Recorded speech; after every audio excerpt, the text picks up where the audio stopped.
اس میں فرشتے اترتے ہیں، ملائکہ اترتے ہیں، اور روح یعنی جبریل امین اترتے ہیں۔ سلام ہی حتی مطلع الفجر، یہ رات سراسر سلامتی کی رات ہے یہاں تک کہ فجر طلوع ہو جائے۔ اتنی خوبصورت رات، اتنی بہترین رات، اتنی خیر و برکت اور بھلائیوں سے معمور رات، کیا ہم اس کا انتظار نہیں کریں گے؟ کیا ہم اس کو پانے کی کوشش نہیں کریں گے اور اس کے لیے مزید طلب اور تڑپ بڑھائیں گے نہیں؟ خوش قسمت ہے وہ جو اس رات کی بھلائی پا گیا، اور بدقسمت ہے وہ جو اس رات کی خیر سے محروم رہ گیا۔ اس لیے ہمیں آج سے ہی اس بات کا تہیہ کر لینا چاہیے کہ انشاءاللہ ہم آخری عشرے کی سب راتوں میں عبادت کریں گے اور پچھلے 2 عشروں کی نسبت زیادہ کریں گے، تاکہ ہم اس رات میں نیک عمل کر کے اپنے نامہ اعمال کو بہتر بنا سکیں۔ اس رات کی تلاش میں اگر پورا عشرہ بھی عبادت کرنا پڑے تو کوئی مشکل کام نہیں، کوئی گھاٹے کا سودا نہیں، بلکہ نفع ہی نفع ہے، کیونکہ یہ رات جو خیر و برکت کی رات ہے، جس کو مل گئی اس کی خوش قسمتی کا کیا ٹھکانہ۔ لیکن یہ خوش قسمتی اس کے لیے ہے جو اس کی طلب رکھے، اس کے لیے بھاگ دوڑ کرے، اس کے انتظار میں رہے، اس کا شوق رکھے۔ یہ رات جس میں فرشتے اترتے ہیں، اس کے بارے میں نبی صلی اللہ علیہ وسلم نے مزید وضاحت کی، فرمایا، حضرت ابو ہریرہ سے روایت ہے کہ ان الملائکۃ تلک اللیلۃ فی الارض اکثر من عدد الحصى، بلا شبہ اس رات کو زمین میں فرشتوں کی تعداد کنکریوں سے بھی زیادہ ہوتی ہے۔ اور پھر فرشتے جب اترتے ہیں تو ایک خاص قسم کا ماحول پیدا ہو جاتا ہے، ہر طرف نیکی کا دور دورہ ہوتا ہے، ایک خاص روح ہوتی ہے اس رات میں۔ اس لیے ہم سب کو اس سے بھرپور فائدہ اٹھانا ہے، کیونکہ ایک اچھا عمل 1000 ماہ کے عمل سے بہتر ہے۔ حضرت انس سے روایت ہے کہ رمضان آیا تو رسول اللہ صلی اللہ علیہ وسلم نے فرمایا، ان هذا الشهر قد حضركم وفيه ليلة خير من 1000 شهر من حرمها فقد حرم الخير كله ولا يحرم خيرها الا محروم، کہ لوگو یہ مہینہ جو تم پر آیا ہے اس میں ایک ایسی رات ہے جو 1000 مہینوں سے بہتر ہے۔ جو شخص اس سے محروم رہا وہ ہر بھلائی سے محروم رہا۔ اس رات کی سعادت سے صرف بدنصیب ہی کو محروم کیا جاتا ہے، یعنی حقیقی معنوں میں بدنصیب وہ ہے جو اس رات کی عبادت سے محروم رہے، اس رات کی خیر سے محروم رہے۔ لیلۃ القدر آخری عشرے کی کوئی بھی رات ہو سکتی ہے، لیکن نبی صلی اللہ علیہ وسلم نے خاص طور پر طاق راتوں میں اسے تلاش کرنے کا حکم دیا ہے۔ ابن عمر کہتے ہیں کہ رسول اللہ صلی اللہ علیہ وسلم نے فرمایا، التمسوها في العشر الأواخر يعني ليلة القدر فإن ضعف أحدكم أو عجز فلا يغلبن على السبع البواقي۔ صحیح مسلم کی اس روایت کا معنی ہے کہ رمضان کے آخری عشرے میں شب قدر تلاش کرو، پھر اگر تم میں سے کوئی کمزوری دکھائے یا عاجز ہو جائے تو آخری 7 راتوں میں سستی نہ کرے۔ یعنی نبی صلی اللہ علیہ وسلم نے اس کو اور شارٹ لسٹ کر دیا، پہلے 10 راتوں کا بتایا، پھر آخری 7 راتوں کی طرف توجہ دلائی۔ اس رات کا قیام گناہوں کی بخشش کا ذریعہ ہے۔ نبی صلی اللہ علیہ وسلم نے فرمایا، من قام لیلۃ القدر ایمانا واحتسابا غفر له ما تقدم من ذنبه، جس نے لیلۃ القدر میں ایمان اور احتساب یعنی ثواب کی نیت سے قیام کیا، اس کے پچھلے تمام گناہ معاف کر دیے جائیں گے۔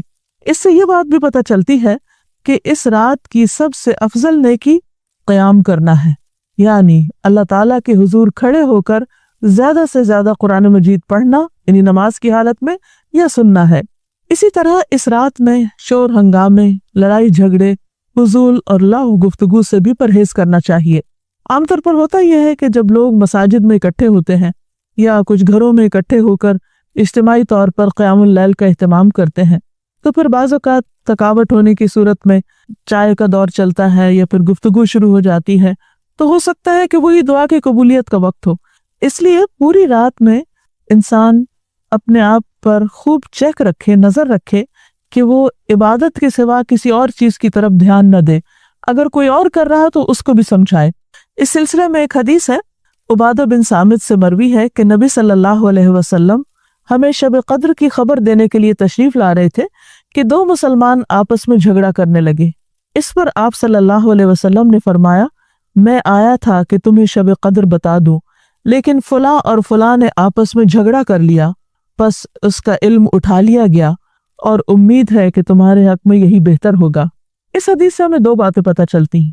ایک تو یہ کہ مسلمانوں کا باہم لڑائی جھگڑا فتنہ فساد ان کو بہت سی خیر سے محروم کر دیتا ہے۔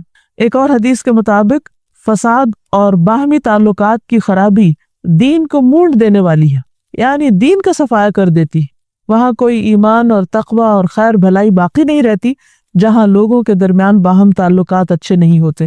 اور یہاں ہم دیکھتے ہیں کہ نبی صلی اللہ علیہ وسلم اسپیسیفکلی یہ بتانے کے لیے آئے کہ کون سی رات لیلۃ القدر ہوگی تاکہ لوگ اس میں پوری طرح عبادت کر سکیں، لیکن لڑائی جھگڑے کی وجہ سے وہ علم آپ سے اٹھا لیا گیا۔ لیکن آپ نے یہ فرمایا کہ اسی میں بھلائی ہوگی۔ اس سے ہمیں ایک اور بات بھی پتہ چلتی، اور وہ یہ کہ نبی صلی اللہ علیہ وسلم انتہا درجے کی مثبت سوچ رکھتے تھے۔ وہ ہر اس موقع پر جہاں کوئی شخص پریشان ہو کر کام چھوڑ سکتا ہے یا ڈپریشن میں جا سکتا ہے، آپ اس موقع پر بھی ہمیشہ یہی بتاتے کہ اس میں بھی بھلائی ہے، اس میں بھی خیر ہے۔ اور ہم اگر غور کریں تو خیر نظر بھی آتی ہے۔ وہ یہ کہ اگر ہمیں یہ پتہ ہوتا کہ فلاں ایک رات لیلۃ القدر ہے، مثلاً بعض لوگ جیسے کہتے ہیں 27ویں کی رات یا کوئی اور رات، تو پھر ہم صرف عبادت اسی رات میں کرتے۔ اب چونکہ پتہ نہیں کہ کون سی رات ہے، تو اس ایک رات کو تلاش کرنے کے لیے ہم اور بھی بہت سی راتوں میں عبادت کر لیتے ہیں، جو یقینی طور پر ثواب اور اجر کا کام ہے۔ لیلۃ القدر اگرچہ یہ نہیں پتہ چلتا کہ کون سی رات ہے، لیکن اس کی کچھ علامات ہمیں بتائی گئی ہیں۔ وہ علامات کیا ہیں؟ احادیث کی روشنی میں دیکھیے، نبی صلی اللہ علیہ وسلم نے فرمایا، شب قدر کی صبح کو سورج کے بلند ہونے تک اس کی شعاع نہیں ہوتی، وہ ایسے ہوتا ہے جیسے تھالی، یعنی سورج نظر تو آتا ہے لیکن اس کی شعاعیں نہیں نظر آتی، یعنی سورج کا رنگ ایک طرح سے مختلف ہوتا ہے۔ ایک اور روایت میں آتا ہے، حضرت ابو ہریرہ سے روایت ہے کہ ہم نے رسول اللہ صلی اللہ علیہ وسلم کے پاس شب قدر کا ذکر کیا تو آپ نے فرمایا، تم میں سے کون اسے یاد رکھتا ہے؟ اس میں جب چاند نکلتا ہے تو ایسا ہوتا ہے جیسے بڑے تھال کا کنارہ، یعنی اس کو بھی آپ نے تھال سے تشبیہ دی، لیکن کنارہ اس لیے کہ آخری راتوں میں چاند پورا نہیں رہتا، ایک کنارے کی طرح رہ جاتا ہے۔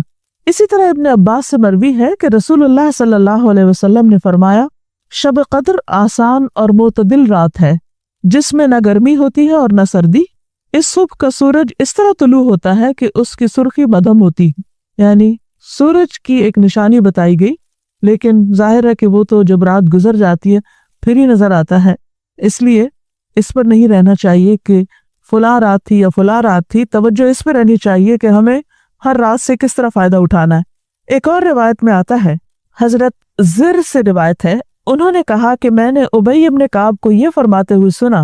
ان سے کہا گیا کہ حضرت عبداللہ بن مسعود فرماتے ہیں کہ جو آدمی سارا سال قیام کرے وہ لیلۃ القدر کو پہنچ گیا۔ حضرت ابی فرمانے لگے کہ اللہ کی قسم جس کے سوا کوئی معبود نہیں، وہ شب قدر رمضان میں ہے۔ وہ یقین کے ساتھ قسم کھاتے ہیں، اللہ کی قسم بے شک میں جانتا ہوں وہ کون سی رات ہے۔ یہ وہی رات ہے جس میں اللہ کے رسول صلی اللہ علیہ وسلم نے ہمیں قیام کا حکم دیا۔ اس رات کی صبح 27 تاریخ تھی، اور اس کی علامت یہ تھی کہ سورج طلوع ہوا تو اس کی سفیدی میں شعاع نہ تھی۔ اور یہ ہو سکتا ہے کہ اس سال 27ویں رات ہو، لیکن یہ ضروری نہیں کہ صرف 27ویں رات ہی شب قدر ہو۔ ام المومنین حضرت عائشہ کہتی ہیں کہ میں نے پوچھا، اے اللہ کے رسول صلی اللہ علیہ وسلم، اگر میں شب قدر پالوں تو اس میں کیا کہوں، یعنی کون سی خاص دعا مانگوں؟ آپ نے فرمایا، کہو اللہم انک عفو کریم تحب العفو فاعف عنی، اے اللہ تو معاف کرنے والا ہے، کرم فرمانے والا ہے، معاف کرنے کو پسند کرتا ہے، بس تو مجھے معاف کر دے۔ اس سے یہ پتہ چلتا ہے کہ اس رات بھی زیادہ سے زیادہ اللہ سبحانہ و تعالیٰ سے بخشش کی دعا کرنی چاہیے، معافی اور درگزر کی دعا کرنی چاہیے۔ اس کے علاوہ انسان قرآن مجید کی تلاوت کر سکتا ہے۔ اگر خواتین نماز نہ پڑھ سکے تو ذکر اذکار کر سکتی ہیں، تسبیحات کر سکتی ہیں، اپنی غلطیوں کی معافی مانگ سکتے ہیں ہم سب، کیونکہ اللہ تعالیٰ بندے کی توبہ سے خوش ہوتے ہیں۔ ایک حدیث میں آتا ہے کہ نبی صلی اللہ علیہ وسلم نے فرمایا، ایک آدمی گناہ کرتا ہے، پھر کہتا ہے کہ اللہ میرا گناہ معاف کر دے، تو اللہ تعالیٰ فرماتا ہے کہ میرے بندے نے گناہ کا کام کیا اور اسے علم ہے کہ اس کا کوئی رب بھی ہے جو گناہوں کو معاف فرماتا ہے اور ان پر مواخذہ کرتا ہے، میں نے اپنے بندے کو معاف کر دیا۔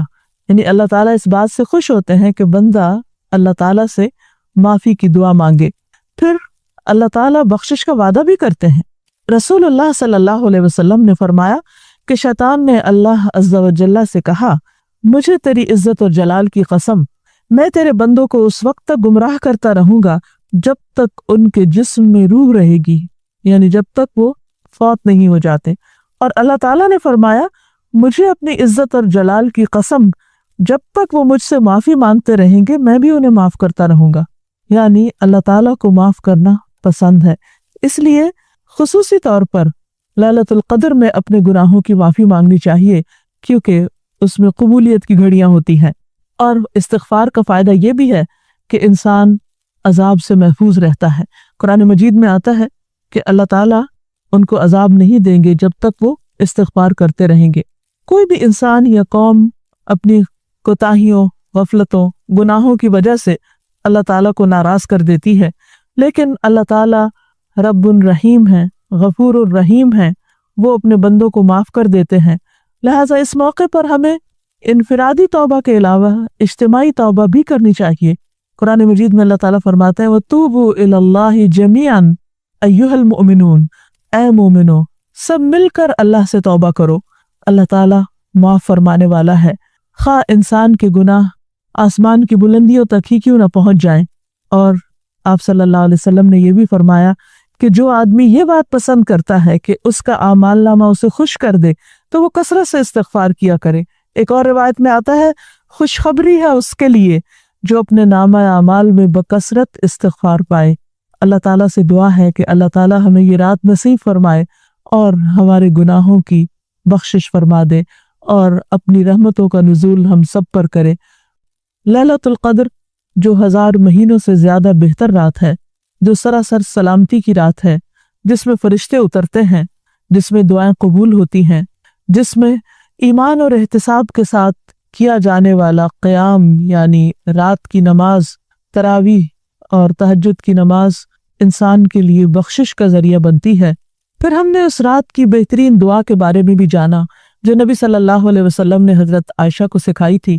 ہم سب کو بھی وہ دعا سیکھ لینی چاہیے اور ان راتوں میں خوب مانگنی چاہیے۔ یہ تمام اعمال انسان کے ایمان میں اضافے کا ذریعہ بنتے ہیں۔ سوال یہ پیدا ہوتا ہے کہ ایمان کیا ہے؟ ایمان نام ہے اعتقاد کا، یقین اور بھروسے کا۔ انسان کا ایمان جتنا زیادہ ہوتا ہے اس کے عمل کی کوالٹی اتنی ہی بہترین ہو جاتی، لیکن ایمان بہترین کیسے ہوتا ہے؟ وہ بھی پھر عمل سے ہوتا ہے۔ تو گویا ایمان اور عمل لازم و ملزوم ہے۔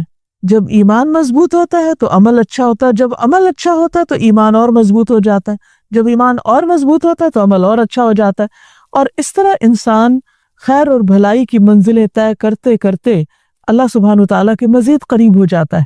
اس لیے ہم سب کو ان کاموں کے بارے میں زیادہ سے زیادہ جان کر ان کو اختیار کرنا ہے، پورے یقین اور اللہ تعالیٰ پر اعتماد کرتے ہوئے کہ جو ہمارے ایمان میں اضافے کا ذریعہ بنے، اور ان چیزوں کو چھوڑ دینا ہے جو ایمان میں کمی کا ذریعہ بنتے ہیں۔ اللہ سبحانہ وتعالیٰ فرماتے ہیں وَالَّذِينَ اهْتَدَوْا زَادَهُمْ هُدًى وَآتَاهُمْ تَقْوَاهُمْ، وہ لوگ جو ہدایت پاتے ہیں اللہ ان کی ہدایت میں اور اضافہ کر دیتا ہے اور ان کو ان کا تقوی بھی عطا کرتا ہے۔ اور رمضان کے روزے تو ویسے بھی تقوی کے حصول کے لیے ہم پر فرض کیے گئے ہیں۔ تو اگر ہم ہدایت کی راہوں پر چلیں گے، نیکی کے کاموں کو جانیں گے اور ان کو اپنے عمل میں لائیں گے تو انشاءاللہ ہدایت میں بھی اضافہ ہوگا، ایمان میں بھی اضافہ ہوگا۔ ہم سب یہ بات جانتے ہیں کہ روزہ اللہ تعالیٰ کی قرب کا ذریعہ ہے، انسان کے اندر اللہ تعالیٰ کے لیے انس اور محبت کے جذبات پیدا کرتا ہے، انسان کو اللہ تعالیٰ کی اطاعت پر مزید ابھارتا ہے، اس کے اندر تقوی پیدا کرتا ہے اور الٹیمیٹلی اس کے ایمان کے درخت کو اور سینچتا ہے، ایمان میں اضافے کا ذریعہ بنتا ہے۔ روزے کے علاوہ دیگر عبادات بھی، مثلا راتوں کا قیام، نماز، ذکر، صدقہ خیرات کی کثرت، یہ تمام چیزیں ایسی ہیں کہ جو انسان کے ایمان میں اضافہ کرتی ہیں۔